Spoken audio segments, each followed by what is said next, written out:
leave a message to be on the show. That's right, you can.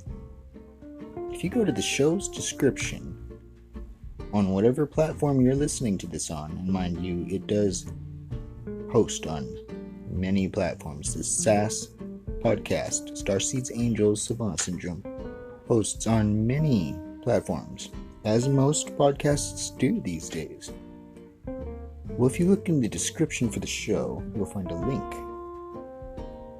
to message us. And you can leave a audio recording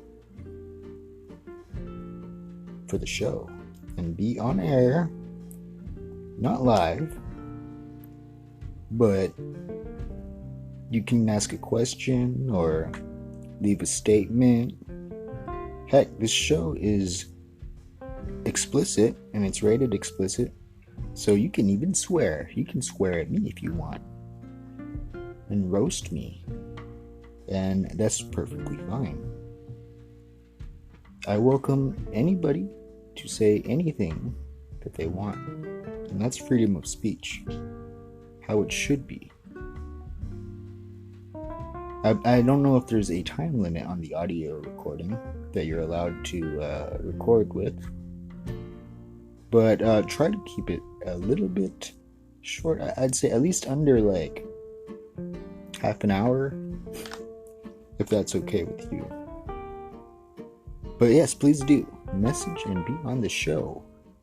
You can do so anonymously. Perfectly fine.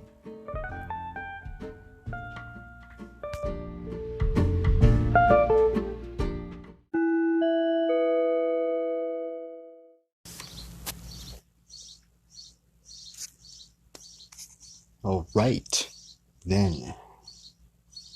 I hope I am coming loud and clear because there is a very loud bird right outside of my window. Do you hear him?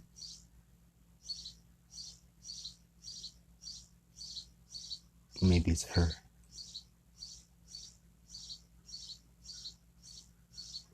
But I figured with a guest, I should do the show, right? You know, you get a guest over, you might as well just do the show. And my guest is the bird, because it is right outside of my window. Actually, what it is there's an AC, like, because I'm on the second floor. There's like an AC like to my right outside the window, and the birds, they like to go and like chill up there, you know. And sometimes it's really scary too, because like at night we'll get like owls that'll just like thump, you know, they'll come and swoop down and just like plump on there hecka loud, and it's like it'll be late at night and you're just like boom. You know, and I never knew what it was for the longest time, really. And you know, sometimes actually there's another thing too that we still have not figured out what it is, but like up in the like, I guess the rafters for the roof, not the roof, but the you know, like the attic, because I live in an apartment complex, right? And so there's an attic, of course, you know. It's just like not an actual attic where there's like a home attic, you know, where people like go up there to put their stuff and or have like, you know, living environment or anything. I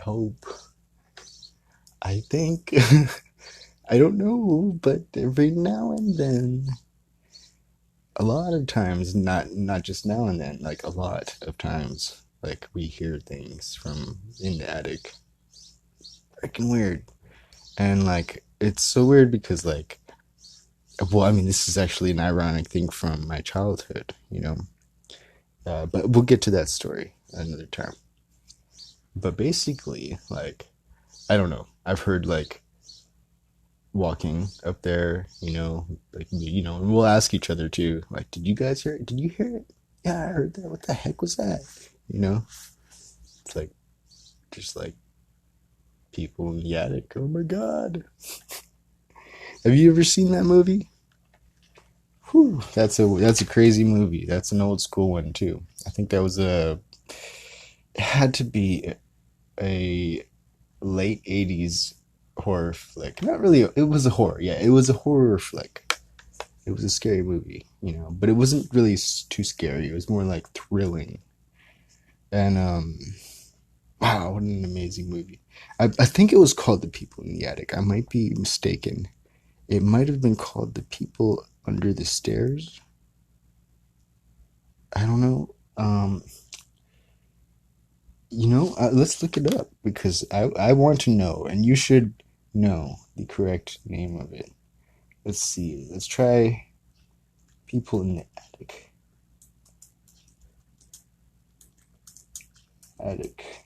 And it's like, it's a really weird movie. Basically, there's this little black kid, right? He's maybe like, maybe like 12 or something, right? And he lives in the ghetto-ish, ish. Yeah, he lives in the ghetto, right? And basically what it is there's like these asshole rich white people that own like hell of the own hell of the property that are all getting, people are getting evicted from, and like places are closing down, all because these rich white people, right? I think this is it. This is it. Nope, that's not it. The people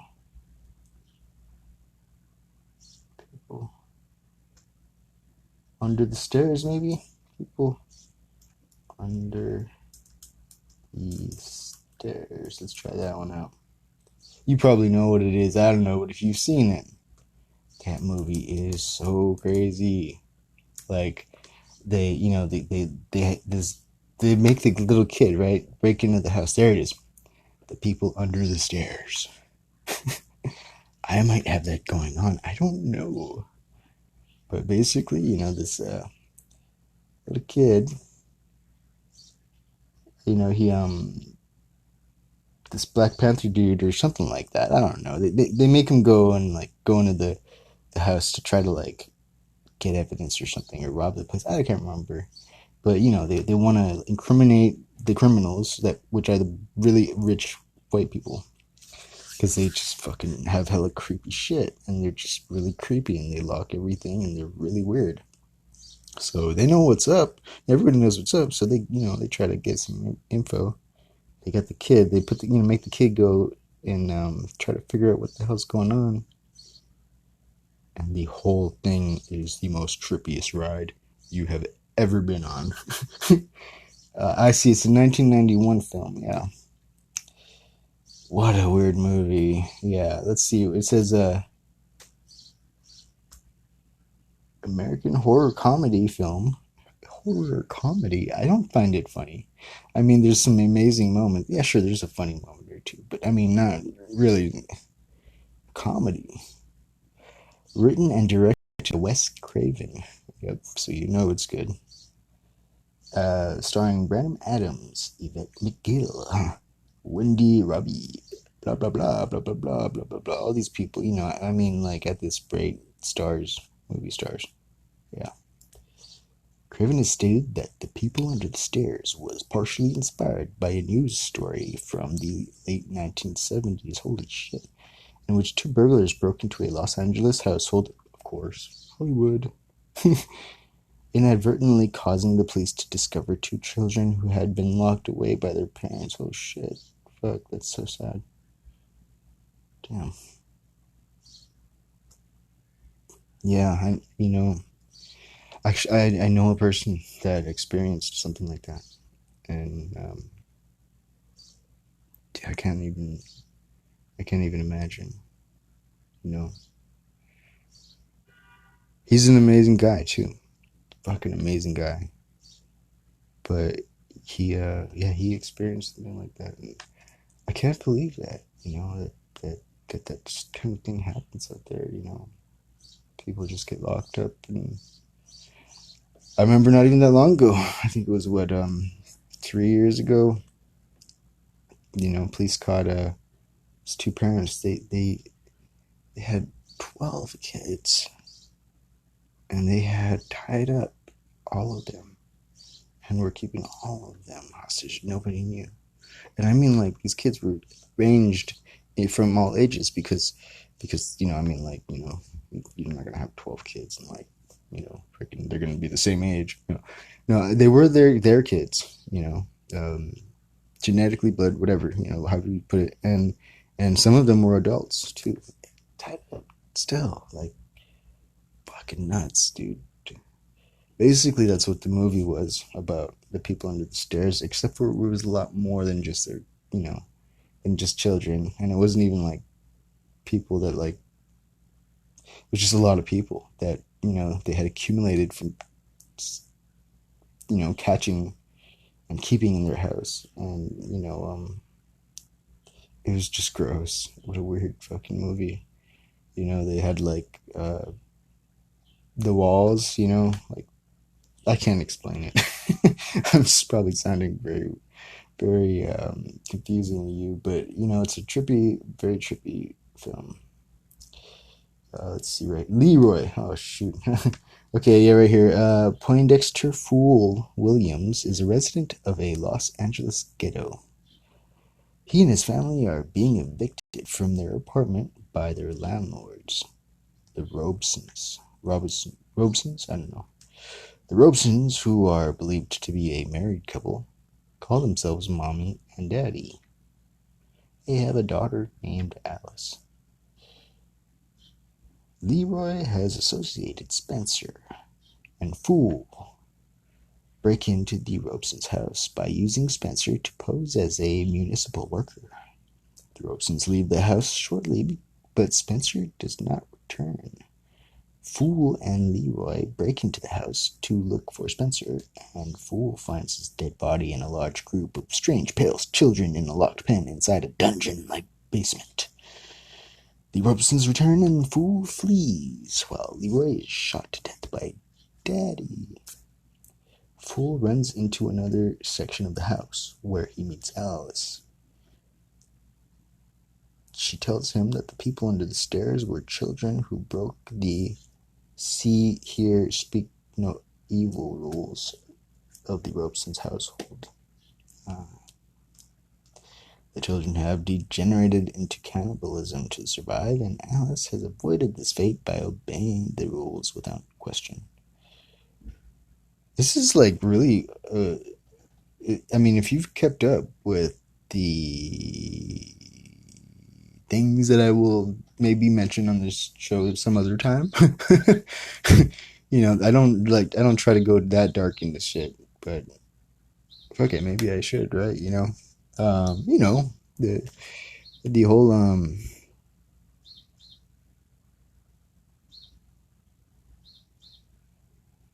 the documentary, like, for instance, the documentary called Out of Shadows. You should watch that if you've never seen it. Check it out. It's definitely one of the videos that is being constantly taken down and put up back up onto YouTube in the fight against censorship. It's being censored specifically because it's so believable, and it's so believable because it has fucking facts, reliable sources. And that's the thing, you see, the thing is that evil can only exist in the shadow of darkness, because we don't want evil. We don't want to see evil. We don't want evil done to us. So we stomp it out when we see it. So the only way that evil could exist is in our ignorance of it. Right? That's by default. So what does evil do? Evil creates shade, shadows, places to hide. Right? It's, of course, by nature. If we would not want to see evil, and have evil around us, in this very, very, very elemental thing that that movie, is basically showing and reflect, well, then evil would have to exist by lies, by falsifications, and by gaslighting, by mockery, by evil, twisted, wicked ways. So, in that sense, denial is their greatest weapon. And I mean the denial of the people. Our fear to look at the truth, our fears and discomfort ability to look at what's true is what they rely on. It's what any evil would rely on. And I'm just saying this in general. You could let's use this as a universal in a sense of psychological dynamic and law. The law of nature of our psychology, of our consciousness, is that we inherently would feel uncomfortable at certain truths that are uncomfortable to look at. Therefore, we would try to look away. It's called denial, right? It happens in many different ways. One of the ways would be the cut-loss fallacy, otherwise known as the lost cause fallacy. That's where you've invested so much into a idea or into an ideology or a belief or into a practice or a way that you deny looking at how it is not working or how it is not right or how it is based off false information. And basically it's wrong. It's denial of, basically being a hypocrite and seeing that the thing that you've invested in is not valuable at all, it has no value or doesn't exist. That's factual or anything. That's one way that we go into denial. And the aspects of denial are very chartable. That's the thing, is that you can have a debate with somebody, right? And in that debate, there's only certain aspects that would come up in certain debatable form. This is why we have the list of logical fallacies or informal fallacies, if you will. Check it out on Wikipedia. Look it up on online. There's all kinds, not just Wikipedia. There's even better lists than that. But they're basically fallacies. They're arguments that don't make any logical sense and don't have a logical foundation. So when you can find those and look at them and study them, they're used in court of law a lot because we can, in any debate form. I'm sure you've learned it in high school, a good amount of them at least. Maybe not. And I almost didn't. I almost went through high school without, if it wasn't for one teacher. Really cool guy. Then I would have never even known any of them existed. But logical fallacies, informal fallacies. Look it up. Fallacies with 2 L's. Fallacy. And there's so many of them. There's a lot. Don't overwhelm yourself. But you probably already know a good amount of them. If you've ever heard of the term strawman fallacy or red herring fallacy, those are some of them. Begging the question, things like that. And deniability, plausible deniability, that's what it's called. Who was it? I think it was Nixon, was it? I don't know. It was before my time, but one of the presidents was quoted in saying that the greatest thing that we could do right now, I think he was like supposed to be saying this in secret too or something, is something about plausible deniability. Which is basically like, the width of an area in which the populace would be like in denial because they would not, want to look at that. Let's look at other situations where that might exist. Right? Like imagine that there is a woman and she has a daughter, right? And the woman is single, but she's got a daughter, right? And She's trying to, hook up with this guy, but she needs the daughter to fucking handle her own shit and, not bug her because she doesn't want to scare away the guy because she likes the guy, she wants to, flirt with him and then maybe go out and, and then casually mention she's got a daughter, right? So already there's this sense of like separation psychologically. So the mother would then be choosing psychologically, subconsciously, and in dynamic, just in a slight sense. She's in a situation where she's psychologically choosing the man over her own daughter. Just psychologically and not in whole, right? Not in whole. It's just a dynamic. Now, in that situation, right, imagine this. Imagine that time goes on. Everything worked out fine for the mother, and, the daughter was like, whatever, and took care of her shit, and now they're all living in a house. The man and mother got married. Everything's good. Now imagine this. What if that then began to sexually molest the daughter? It happens all the time. So that's the honest truth of it. Now, we could see that just in the aspect of it being so fervorishly advertised in pornography. There's so much of it as a theme. It's literally a theme in porno. That's not right. That's not, it's not. And especially because it becomes culturally promoted to be acceptable. It's not. And that's the thing. It's not acceptable.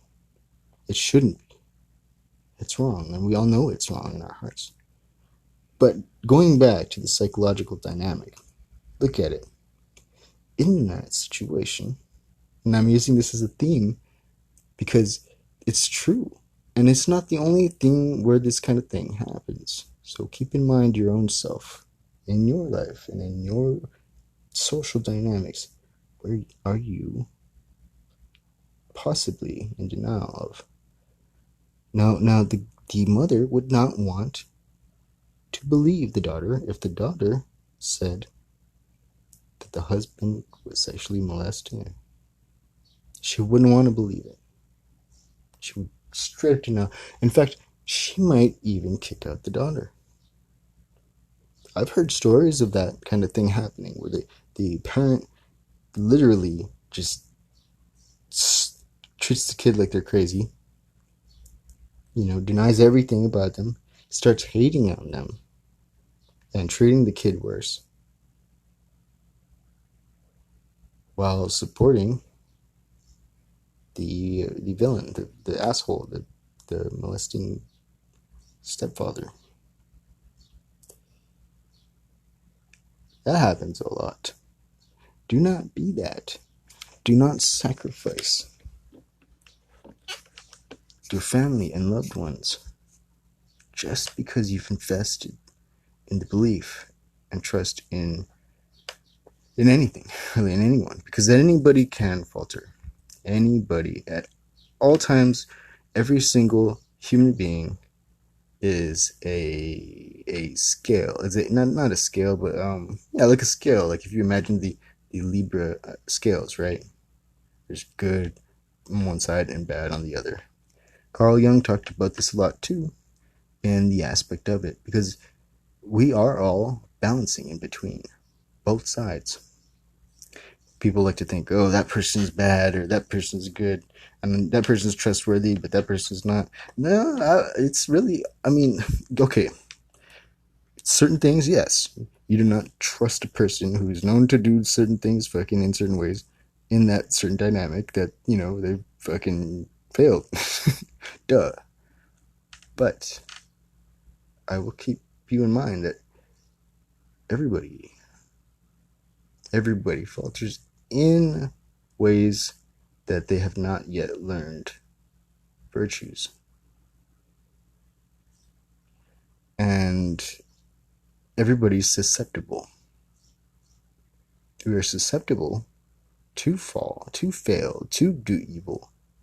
because of the psychological, how do you put it? The denials, really. Because of the structured denials that we've set up in our cultures and in our family orientations, in our belief systems, in our words, in our communication with each other. We've got egregores and egregorical definitions that are inherently faulty. We've got hypocrisy all the way, all throughout. You look at anything, right? The word economy means the efficient use of resources.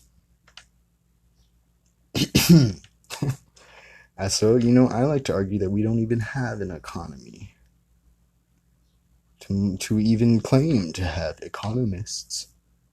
If anything, the economists would be the homeless. Those are the ones that are, doing the most efficient, use of resources in comparison to the waste of resources that basically is the market economy. I've just trailed off a lot. I know there's so much information that I always try to share, but let's digress. Let's take a step back. Yeah. So if we're going to backtrack all the way to the elemental irony, which is this video, The People Under the Stairs, and reflect of the weird thing how sometimes me and my family hear shit. Maybe, I don't know, maybe it's like something on the roof top part. I don't know. It could be like the owls just like, come up there and like, because the owls can get pretty damn big. They can, and they can be pretty fat too, because they eat like rats and stuff. And when they walk, it's possible, if they're really fat, that they would make a lot of sounds bipedally. But I mean, and them landing on the roof too, that would do it.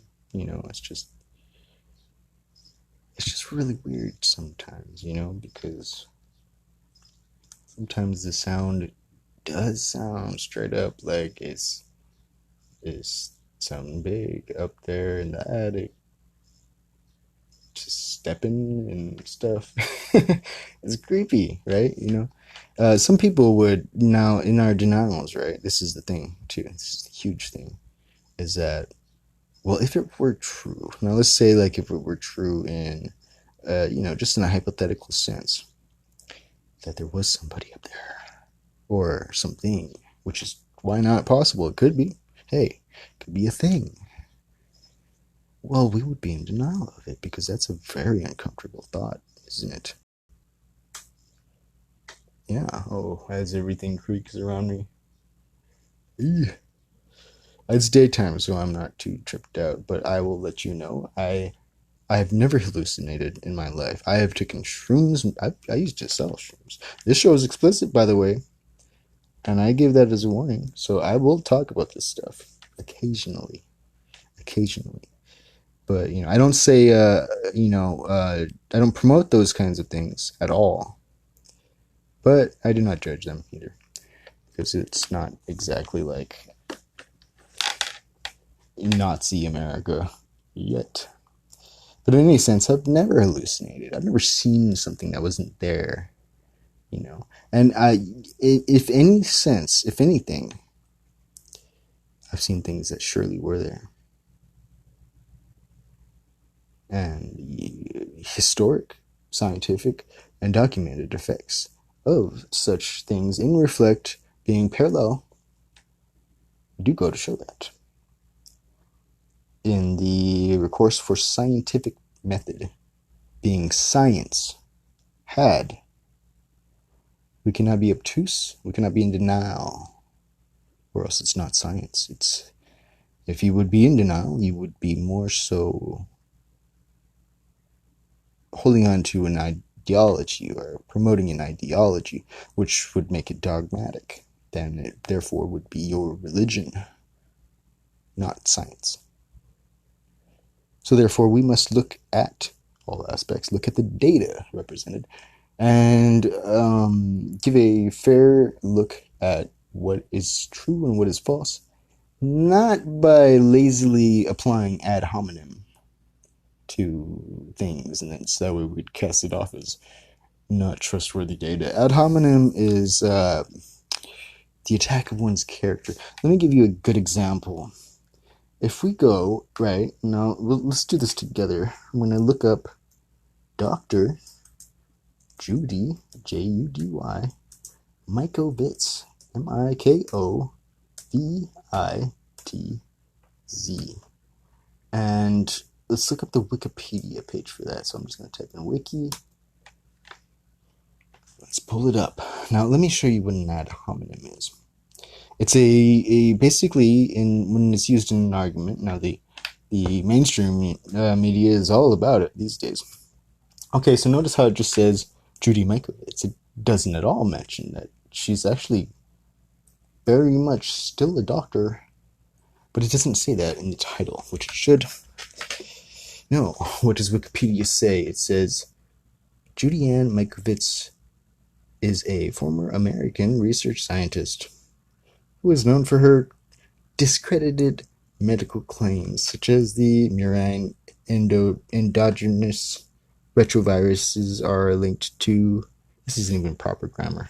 This isn't proper English. Are linked to chronic fatigue syndrome. She has been described as an anti-vaccination activist and a promoter of conspiracy theories, and has been accused of scientific misconduct. She has made several false claims about vaccines. COVID-19 and chronic fatigue syndrome. Interesting. I'm just going to scroll down so I could, read this without having to, Oh, there you go. It's got a little bit of stuff, It says a little bit of stuff. Just wanted to make sure they gave some respect to her. You see, the thing is that she was one of the top scientists, the top American scientists in biology. She's been with I believe it was the National Health Institute. She worked for the National Health Institute, or it was either that one or the National Cancer Institute. I don't know. There's a lot of info on this page in front of me. I'm just going off my memory. For 22 years, she was the person that not the person. There's a lot of doctors that are very respected. But 22 years at the National Health Institute? What the fuck? Let's see what this one says right here. Received her BA degree in chemistry from University of Virginia. Michigan. Served as laboratory technician at Department of Secrets to blah blah blah. Bovine growth hormone product. You mentioned that. National Cancer Institute. Well, basically, what I'm trying to get at is ad hominem is where you just talk a bunch of mad smack, you talk crap about somebody, and you just try to smother them with attack against you try to discredit them in the eyes of other people. Well, the thing is that when you do that, right, there's no value in the words. There's a reason why it's a fallacy. Is because it's not giving proper credence, proper respect to the full nature of the person. So the thing is that even if the person was a bad person, or even if the person, was known for lying, that inherently has nothing to do with the debate at hand. That has nothing to do with whether they are true or or lying. It inherently, a lot of times, actually points to the irony. You see, the thing is that Judy Mikovits came through for us what was it, 5 years ago, I believe it was. I'm not even going to try to go through all the data uh, right at the moment because I don't want to bore you to death.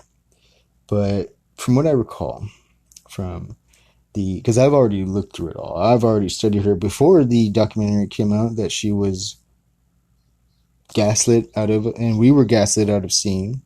Before the second part of that documentary came out, where the fact checkers went and made a whole bunch of fact checks that claimed to check and debunk things from the documentary while not giving any citation to the actual film, not allowing you to watch it, not at all letting you know the things that were actually said.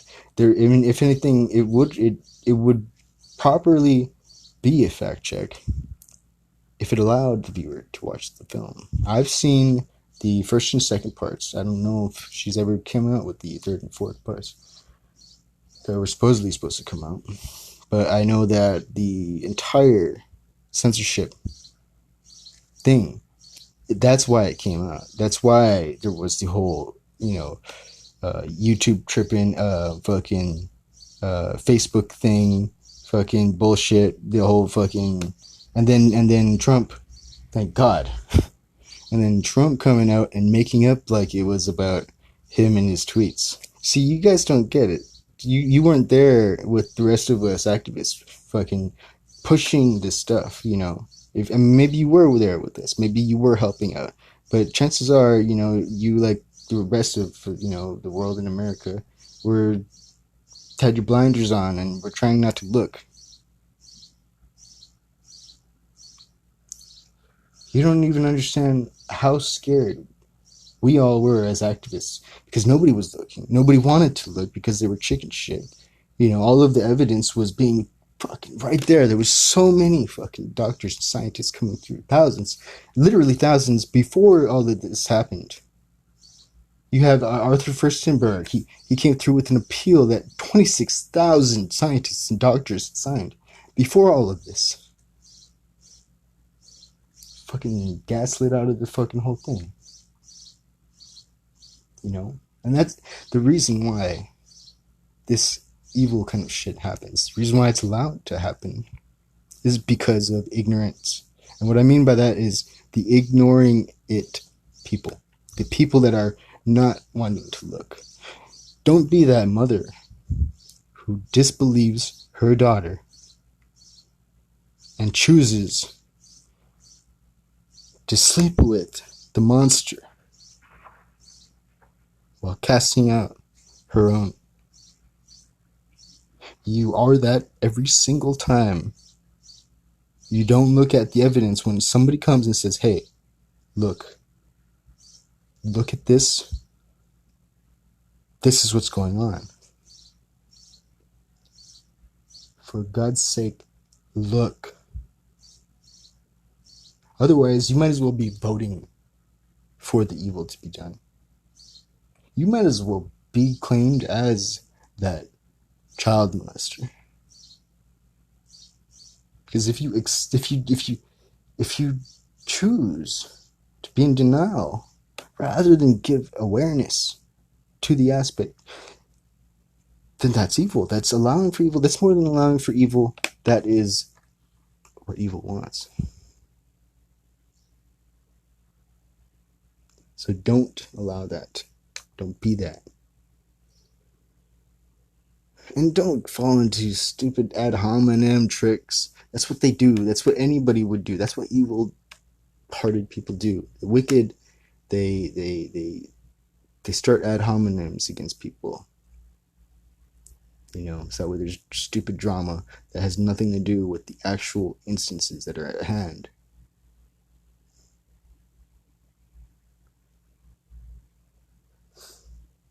Got a little bit emotional there. Thanks for bearing with me. This is important stuff. And I'd appreciate it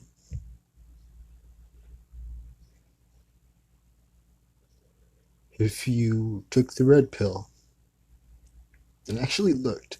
Don't just cast things off as, oh, they're crazy, or oh, this is crazy. You know, I mean, sure, some people believe things too easily, but you should definitely not cast off things without looking. Definitely not. You should look.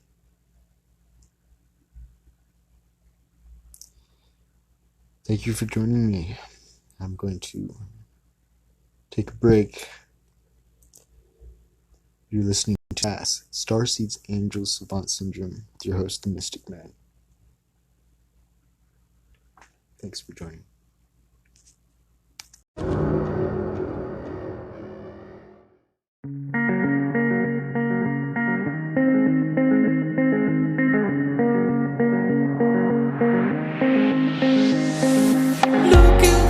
I'm staring at my shadow. Am I gonna be safe in getting through tomorrow?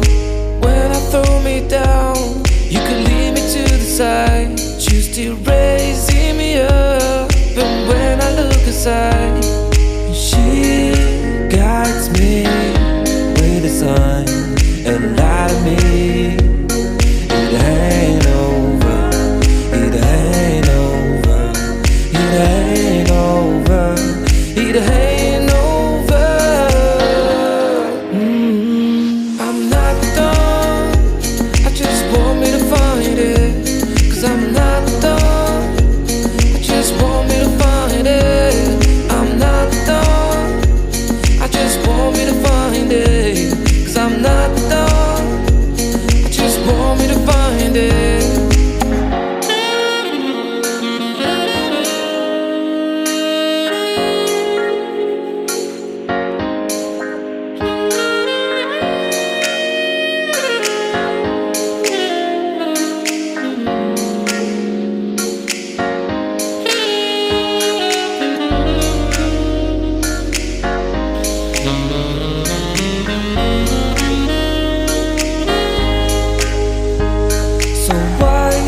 On. Someone told me that I could find it, I will find my way. Gotta keep looking. If it's not fair, gotta go again. We still get over it, cause when I look aside, she's always by my side. She guides me with a sign and light of me. It ain't over, it ain't over, it ain't over, it ain't over. I'm not done, I just want me to find it. Cause I'm not done, I just want me to find it. I'm not done, I just want me to find it. Cause I'm not done, I just want me to find it. I'm not done, guys, I just want me to find it. Cause I'm not done, I just want me to find it. I'm not done, I just want me to find it. Cause I'm not done, I just want me to find it.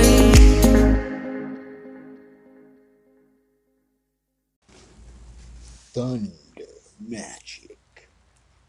What is it? It doesn't exist. Doesn't exist. Yes, it does. It just hasn't in a while. It's been gone on vacation. And I get that info from a very sane source. He knows who he is. He's probably laughing right now. I mean, like right now as I'm recording this, he's probably laughing because he's a fucking powerful psychic, and that is pretty cool. He's also my mentor, and he's been on the show before. That's right, I call him Dante. I call him lots of things. I call him asshole, and that's always in a good tone, like a good friendly tone too. Because me and him are assholes. We're assholes to each other and other people, which is a sign of sincerity and authenticity, really. And in the assumption that I know what I'm talking about because he told me a little tiny bit about it once, I will begin to explain exactly what it is. And I will be correct. Of course I will. Because as I'm assuming, since I am an ass, and I am telling you from who I really am, because that is me, I am being authentic. And as I'm being authentic, what I tell you is of authenticity. Amen. Isn't that ironic? Yes, it is. And isn't irony the face of God? Yes, it is. And does not iron conduct electricity? I lost track of the double neg, triple neg. I don't even know what not. Yes, not. Yes, iron conducts electricity. It does. Just like the mage card in tarot. Major arcana. The first card is actually the second card, but we don't count the woman. Of course, the zero, the divine feminine. We don't count the zero. The fool, we call her. Which, if you remember, we already had a fool in the other earlier part of the show. The little boy, the little black boy, right? Is the main character in the movie. The people under the stairs. Yeah, that's right. His alias was Fool. That's what they called him. Wes Craven film. Awesome film. If you haven't seen it, watch it. You will trip balls. Because it is explanatory of everything that is happening right now. Ahora. But in any case, let's go and explain what thunder magic is, because even though I've been explaining it this entire show, even though I've been explaining it through the many aspects that I've just explained to you, let's further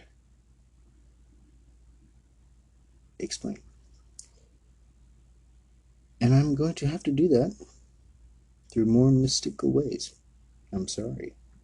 It's just how it goes. Because, if I just tell you the data-filled info, which is like funny because it's the thing that I always really demand from my mentor, just tell me the data. And then he does, and it blows me away so much that I go into, psychological delusionment and totally forget it all, of course. I don't barely read half of it because it's just too mind-blowingly obviously true, and my denial just can't face it. And I snapshot the fuck out of it, screenshot, excuse me, the fuck out of it to store so that way I can look at it when I'm ready, because I couldn't. Although I do. I look at it. I just, there's a difference between reading and processing. And that's why he doesn't like to. He gets annoyed at me when he, gets dragged into saying the data part, because we don't listen to the truth, do we? We don't listen to the data. We don't listen to the knowledge of it.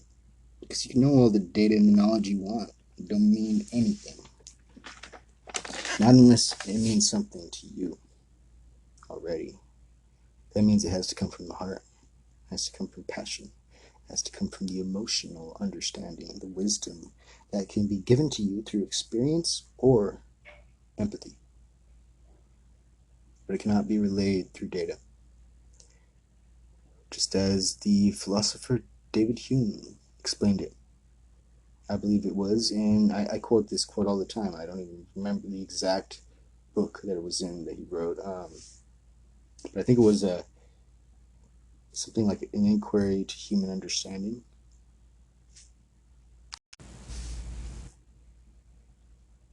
Reason can only be slave to passion. And indeed, ought to only ever be a slave to passion. And that sounds really weird, right? Like you'd figure reason would come first. Well, the thing is that reason is not always reasonable. Just because we have our reasons doesn't mean that it's reasoned. Doesn't mean that our reasons are reasonable. Because we can have all the reasons we want. We might not know all of the factors, but we would still go through with them. That's why passion should not be a thing that is slave to reason at all. Reason must be slave to passion. Because passion comes from the wisdom of experience. There is a quote that I've said all my life, and I had no idea that anybody ever said it before.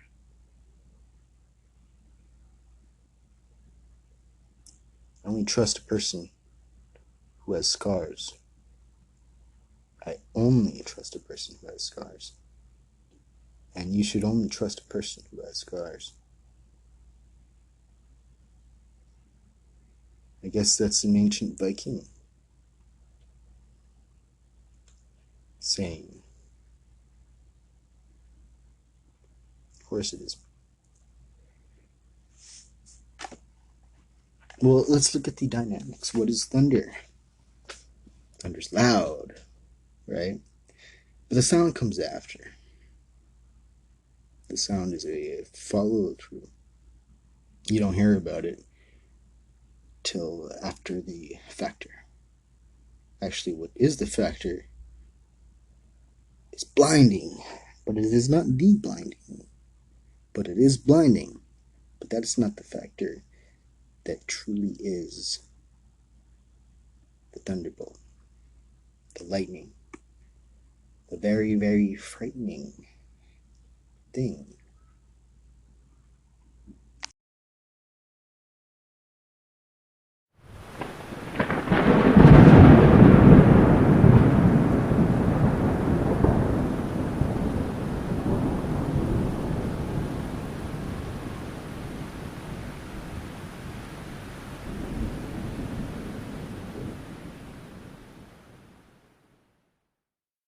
What is evil? You see, that's the whole point, isn't it? You have thunder. My mentor put it in a way that explained it as the darkness, the demons within the darkness, the shadows. They don't like thunder. They don't. They get scared. They run away. Thunder breaks through the darkness. It breaks through the illusion. Light shines equally in all directions. Truth. See, the thing about truth is you cannot have illusion when the truth is shining light all throughout. That's why I like to say that evil is passive. Evil is passive aggressive.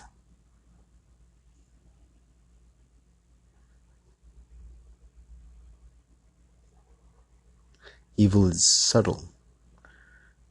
That's why I like to say that a lot of things that with the theme narcissism, when you look at narcissism, right?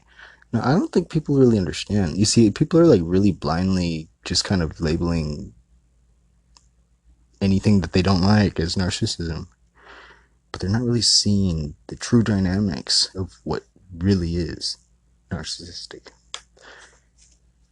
You know, for instance, that a lot of the factors which are narcissistic really do stem from those emotions, which would be the very emotions that generally have people calling and, sparked and triggered to accuse another person of narcissism. Let me explain. Imagine a person is very smart, right? They're very smart and they're very confident. And they know what they're saying is true from experience. Now imagine they walk into a room, right? And they start explaining to everybody else what they know. They might even have a tone of, of a matter-of-fact-ish kind of tone. Now that might bug certain people in that group. It would specifically bug the narcissistic people who are insecure and who don't like that person because that person makes them feel insecure. They don't like the fact that that guy or person makes them feel less intelligent in that area because they like to believe that they're know-it-alls, right? So of course they would blame him behind his back, and they would claim that he is a know-it-all, thinks he knows it all, thinks that he's smarter than everybody, because that's the thing, is that they're bothered by it, because they like to think that they're smarter than everybody, and they don't like the fact that seeing that shows that their ego is wrong. The narcissistic actions would not be someone who stands up, faces things, and challenges openly. Actually, a narcissistic person works in the dark. They don't like to be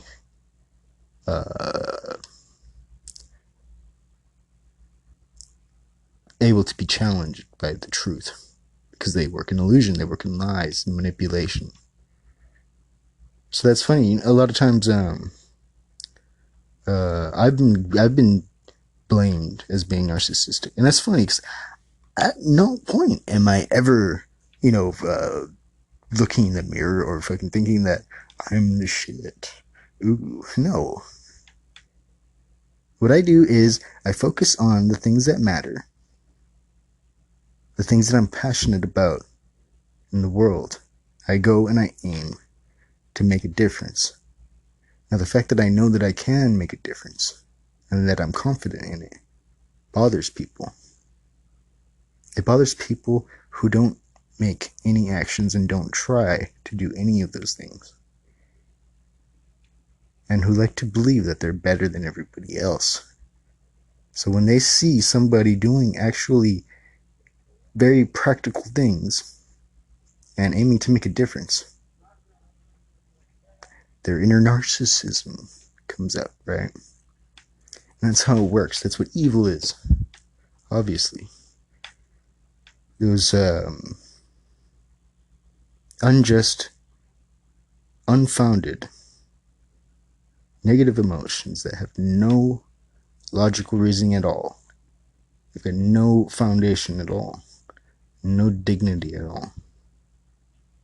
And they hate anything that shows of dignity, because theirs is false. Now, I mean, I just mean that in the sense of their own self-assessment at a subconscious level, even, because the truth is that everybody really has dignity in one way or another. Otherwise we wouldn't even have a value system. There wouldn't even be memory of that person to themselves. They wouldn't have memory within them, because they would be able to have a judgment, a way to assess and associate anything, because there would be no value system.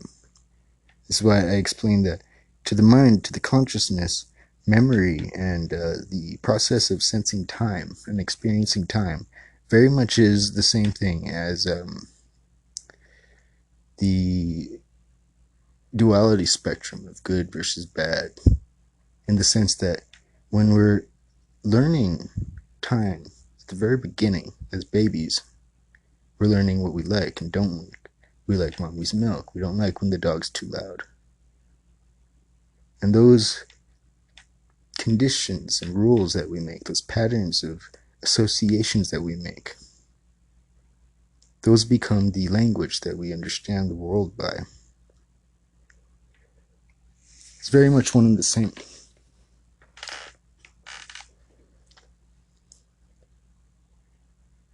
Now, illusion sometimes gets to play. Let's say it happens in a million ways. One way would be through egregore. Egregore is another way to say meme, the word meme. It's the idea that an idea itself, a thought itself, has a life form of its own. It can evolve. It can have offspring. It can die. And it can go extinct.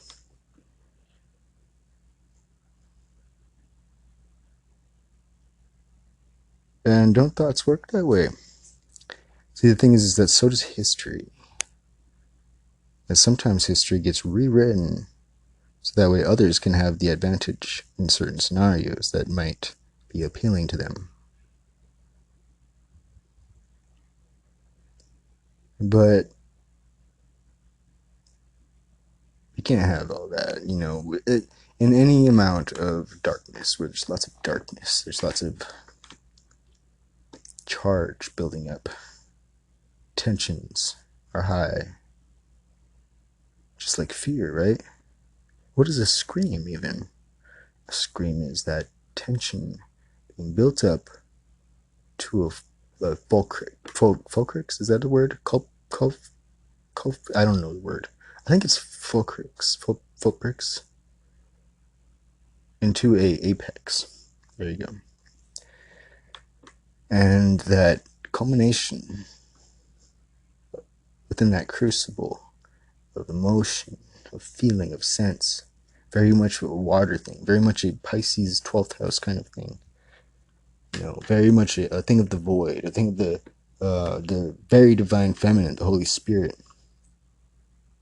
You know, the charge builds up in a encompassment. It's outstretched far.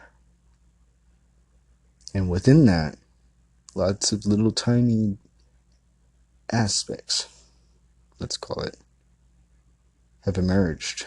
And those aspects are sensed, and those aspects are not appreciated. And within the buildup of those aspects, enough becomes enough.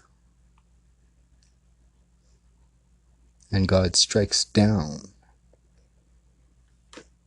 the hammer of creation, saying no. And the will of God demands truth, justice, virtue.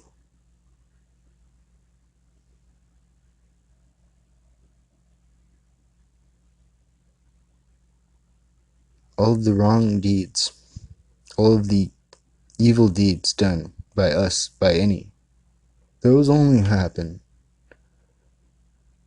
from wrongness, from wrong ideas, untruths, falsehoods. Understanding brings a person to be understanding. That's not just a phrase that I say, that's truth. With more understanding of any aspect, you do not have fear. Fear is only a thing of not understanding. Fear is a thing of misunderstanding. And sometimes when there's enough of the misunderstandings, somebody has to drop the hammer to say what is.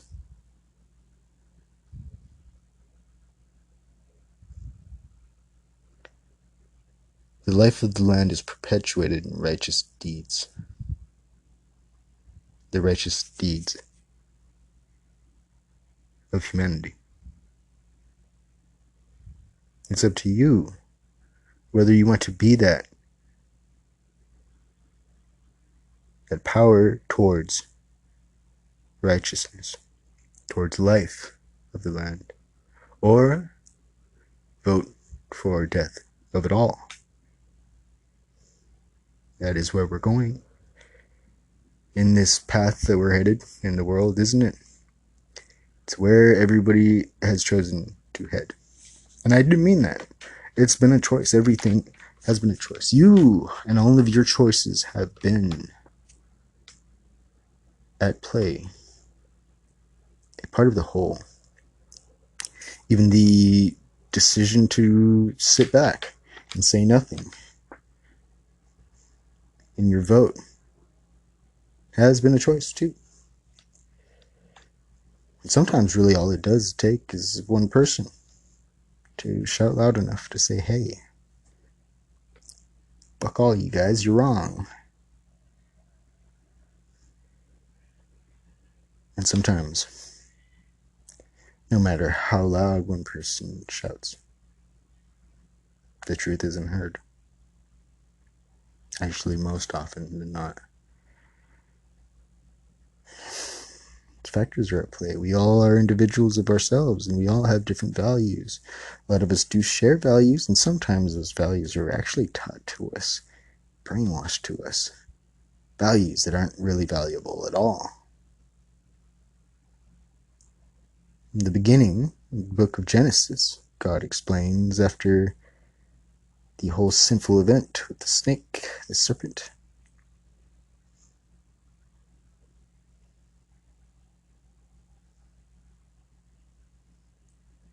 Your offspring, to the serpent, God says,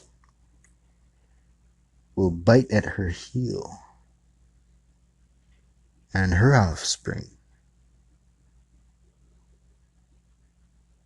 will stomp and crush on your head. And what that is? It's the dynamic of evil, the wrongness, and the obtuseness. All that is the serpent is of lies. As lies and untruths and misunderstandings, those only live in darkness. Those only hide from the truth.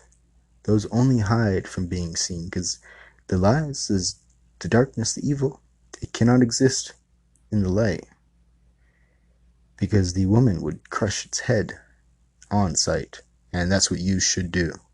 Whenever you see evil, whenever you see undignified actions in another, you stop them. You don't have to go and straight stop them, but you do something. Do something. Don't do nothing. Because they're evil, and your allowance of them doing that, whatever that undignified action is,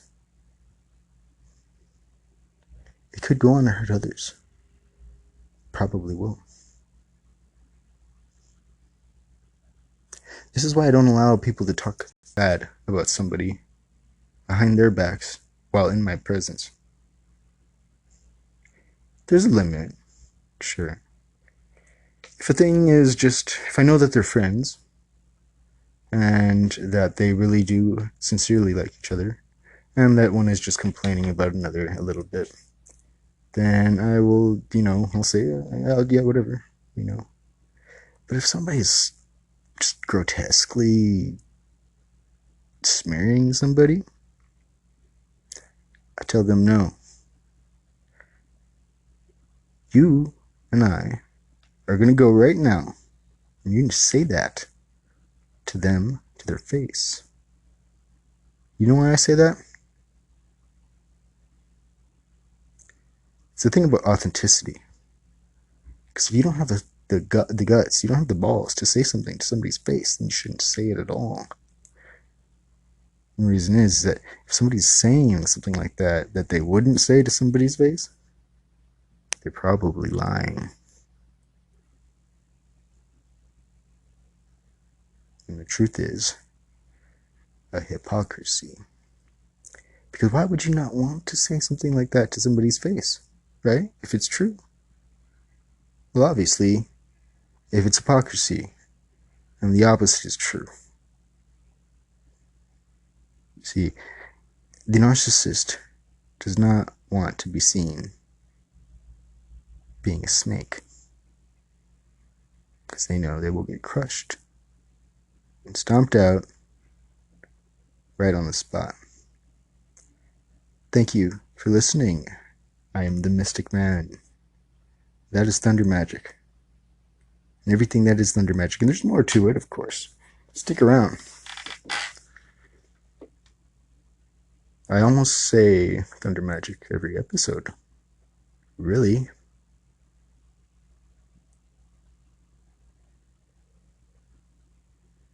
Umao ke ea o ka aina I ka pono o humanity.